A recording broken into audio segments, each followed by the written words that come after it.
তো বন্ধুরা, হালই আমি একটা মুভি দেখলাম যেটার নাম হচ্ছে নীলা ভেলিচাম। মুভিটা মালায়ালাম হরর থ্রিলার মুভি, আর আমরা জানতে পারি মুভিটা সত্য ঘটনায় আধারিত।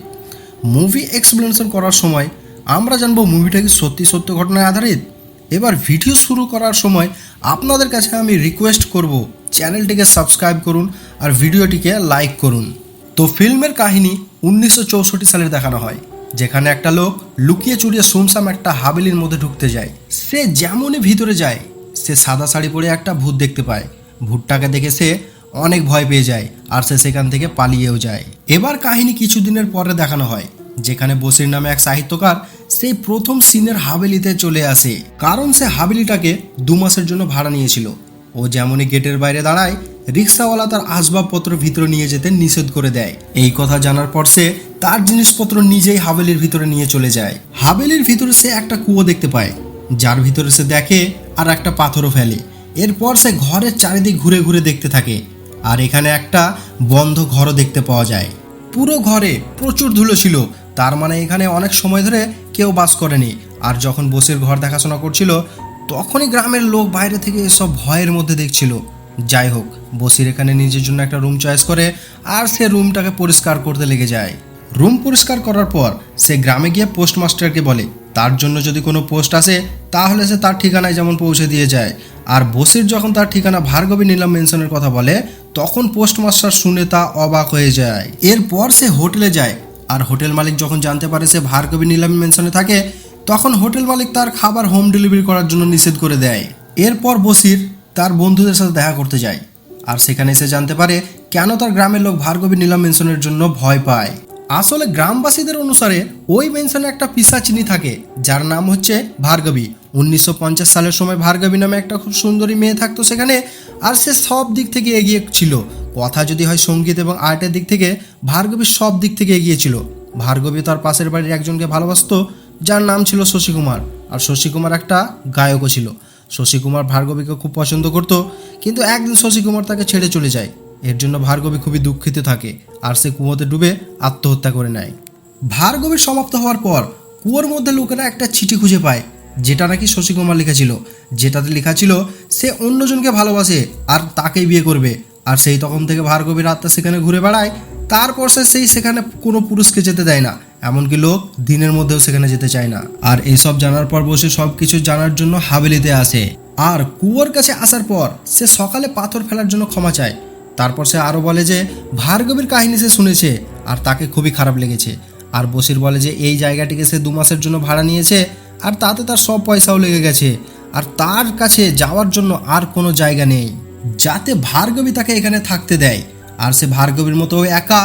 সে বলে ভার্গবীর কাহিনী যদি সত্যি হয়, আর যদি সে সত্যি শশী কুমারকে ভালোবেসে থাকে, তাহলেও সে বসিরের অবস্থাটাকে বুঝতে পারবে, আর তাকে এখানে থাকতে দেবে, আর কোনো রকম ভয়ও দেখাবে না। এই সব কথা বলার পর বসির সেখানে আলাদা আলাদা পশু দেখতে পায়, যেমন কুকুর, বিড়াল, ইঁদুর ও একটা সাপও দেখা যায়। যাই হোক, এই সব কিছুর পর বসির ভিতরে যায়, আর সে গান বাজনা বাজাতে লাগে।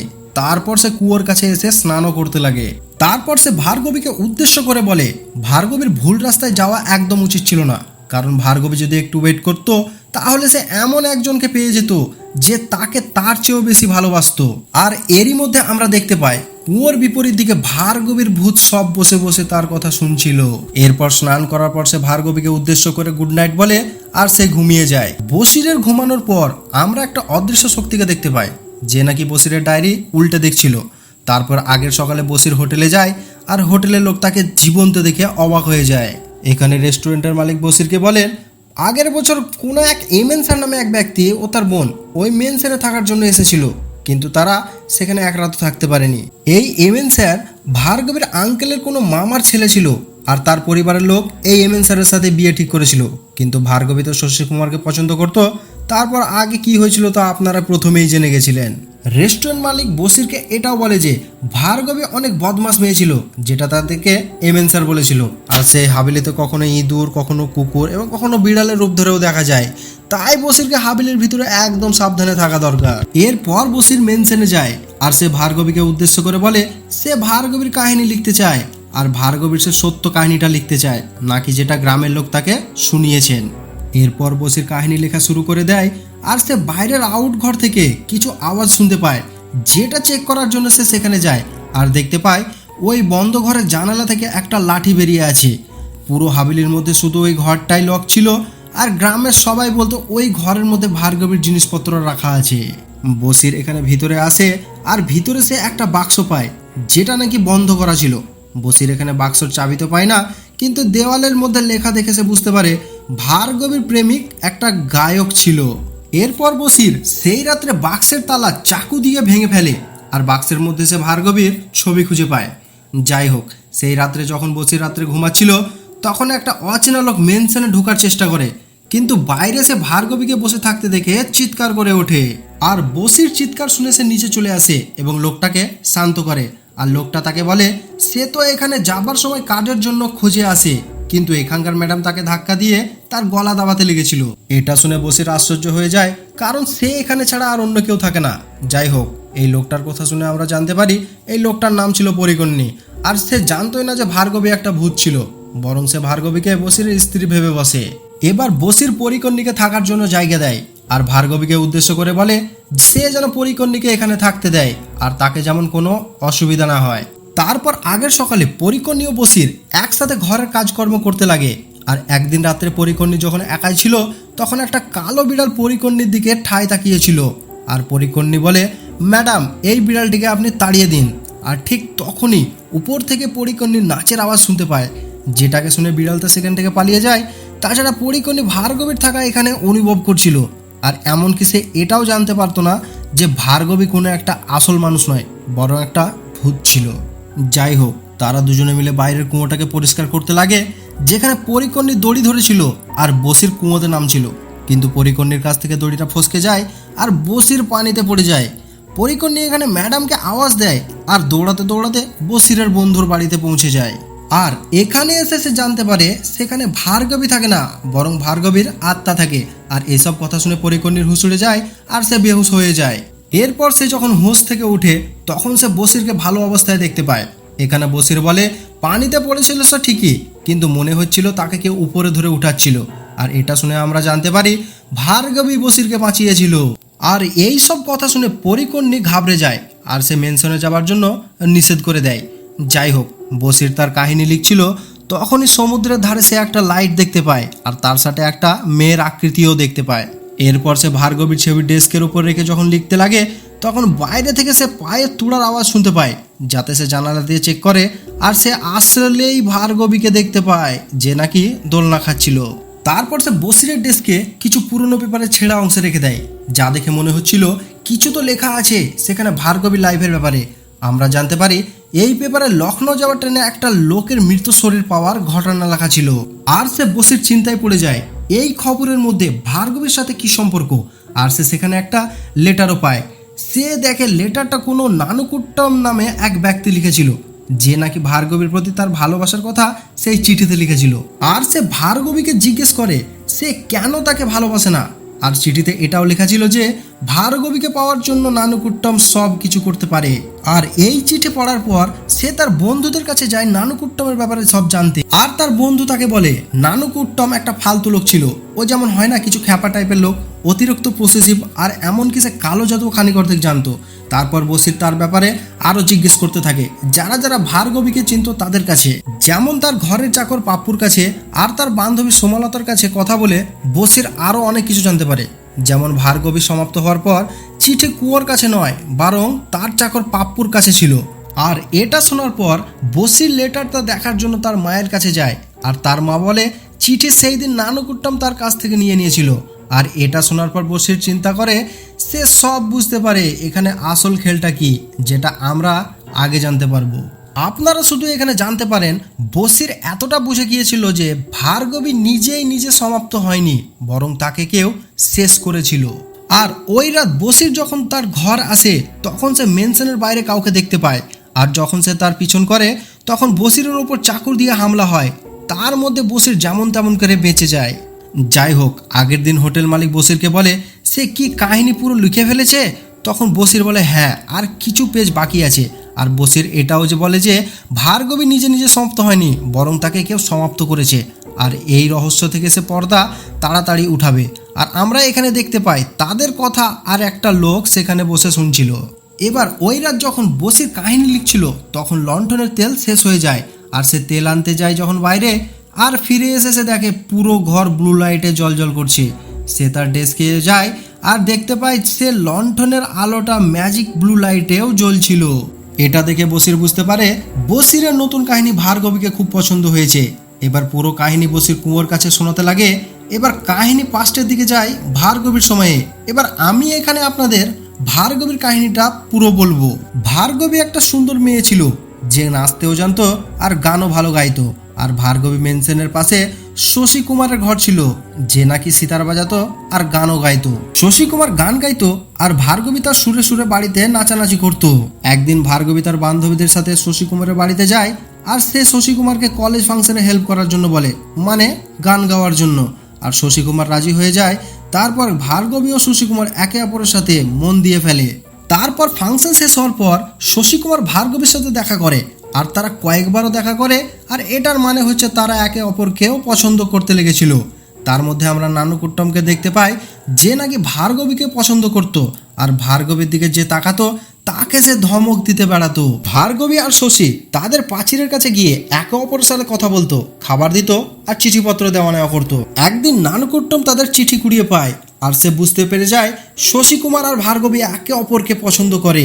তারপর নানুকুট্টম শশী কুমারের বাড়িতে যায় আর তার ওপর সে পয়সার অহংকার দেখায়, কারণ শশী কুমার একটু গরিব টাইপের ছিল। আর এইটুকুতে তার মন ভরল না, যার জন্য সে ভার্গবীর মায়ের কাছে চলে যায় ভার্গবীর সাথে বিয়ের কথা বলার জন্য।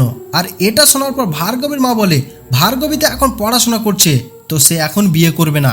আর তাছাড়া আমরা বিনা অনুমতিতে ভার্গবীর কাছে বিয়ের কথা বলতে পারবো না।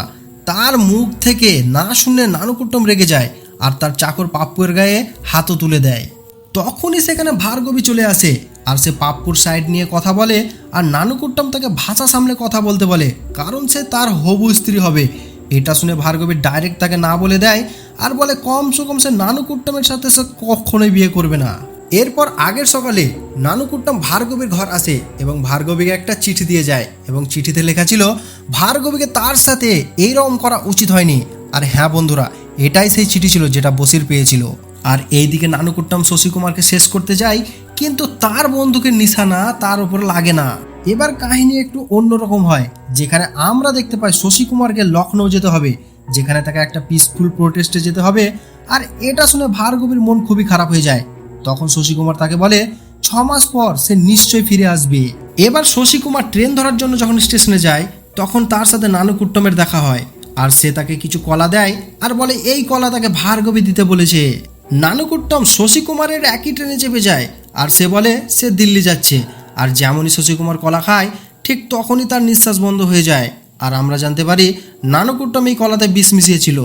নানুকুট্টম আগের স্টেশনে নেমে যায় আর শশী কুমার সেখানে সমাপ্ত হয়ে যায়। অন্যদিকে ভার্গবী শশী কুমারের অপেক্ষা করতে থাকে আর অনেক দিন হয়ে যাওয়ার পরও তাকে শশী কুমারের কোনো খোঁজ মিলে না। এদিকে নানুকুট্টম তাকে বিয়ে করার জন্য বলে, সে আবারও নানুকুট্টমকে না বলে দেয়। আর এক রাত যখন ভার্গবী বাড়িতে একাই ছিল তখন নানুকুট্টম সেখানে আসে আর ভার্গবী তাকে আবারও রিজেক্ট করে দেয়। আর এই পয়েন্টে নানুকুট্টম তাকে বলে সে শশী কুমারকে সমাপ্ত করে দিয়েছে। তো হ্যাঁ বন্ধুরা, এই কথা শুনে ভার্গবী শোকের মধ্যে চলে যায়। আর এরই মধ্যে নানুকুট্টম তাকে বিয়ের প্রস্তাব দেয়, কিন্তু ভার্গবী তাকে জোরে একটা থাপ্পড় মারে। আর রাগে নানুকুট্টম ভার্গবীকে কুয়োতে ফেলে দেয় আর তাকে সেখানে সমাপ্ত করে দেয়। এবার সিন প্রেজেন্টে চলে আসে, যেখানে বসির ভার্গবীকে বলে এই কাহিনী কি সত্যি। তখনই নানুকুট্টম তার পিছনে বসে সেই কাহিনী শুনছিল। তো হ্যাঁ বন্ধুরা, হোটেলে যে লোকটাকে আমরা বসে থাকতে দেখেছিলাম সে আর অন্য কেউ ছিল না, বরং নানুকুট্টমই ছিল। আর নানুকুট্টম তার কাহিনী শুনে বসিরকে বলে বসিরের পুরো কাহিনীটা সত্য, শুধু এক জায়গায় ভুল আছে। তাতে বসির বলে কাহিনী ছাপানোর সময় আমি সব ভুল ঠিক করে দেব। আর তাতে নানুকুট্টম বলে কাহিনী ছাপানোর জন্য তুমি বেঁচেই থাকবা না। নানুকুট্টম বসিরের লেখা কাহিনী কুয়োতে ছিঁড়ে ফেলে দেয় আর বসিরকে তার ভুলের জায়গা ঠিক করে বলে কলা খাওয়ার পর শশী কুমার সঙ্গে সঙ্গে মারা যায়নি, বরং নানুকুট্টম তার গলা টিপে তাকে সমাপ্ত করে দেয়। নানুকুট্টম বলে ভার্গবী মারা যাওয়ার আগে বলেছিল সে তার আর শশী কুমারের বদলা নেবে, কিন্তু এসব কিছুই হয়নি, কারণ এখানে হিরো নানুকুট্টম। তারপর কি বসির আর নানুকুট্টমের মধ্যে লড়াই হতে লাগে, যাতে দুজনে আহত হয়। আর নানুকুট্টম বসিরকে কুয়োতে ফেলতে যাবে কি বসিরই তাকে কুয়োতে ফেলে দেয় আর সে বেঁচে যায়। আর আমরা দেখতে পাই ভার্গবী এসব জানালা দিয়ে দেখতে থাকে। এবার দেখা যায় বসির ভালো মানুষ ছিল, তাই সে নানুকুট্টমকে বাঁচাতে থাকে আর পানিতে দড়ি ফেলে।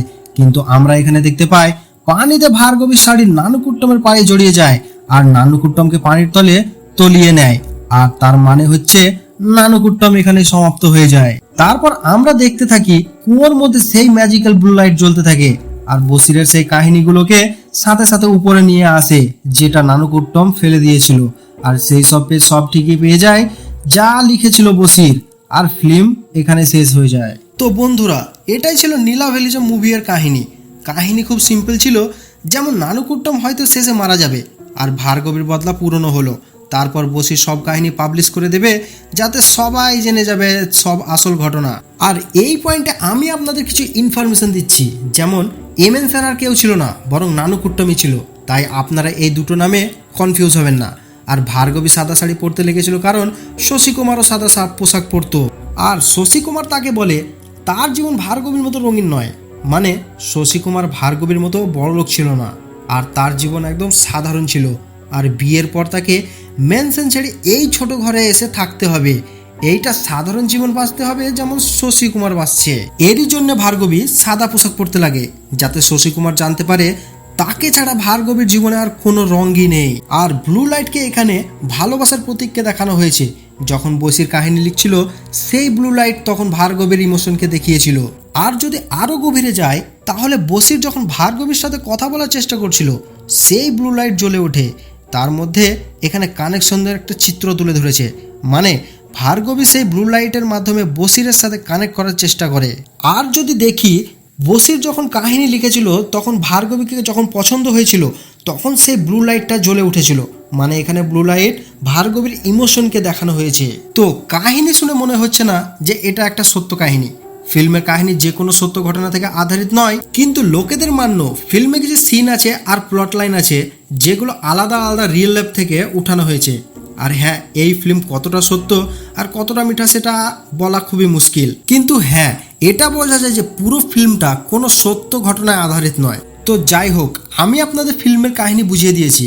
কোনো প্রশ্ন থাকলে কমেন্টে জানান, আর ভিডিও ভালো লাগে থাকলে ভিডিওটাকে লাইক, চ্যানেলটাকে সাবস্ক্রাইব আর বেল আইকনটা প্রেস করুন। তো দেখা করবো আপনাদের সাথে আগের ভিডিওতে।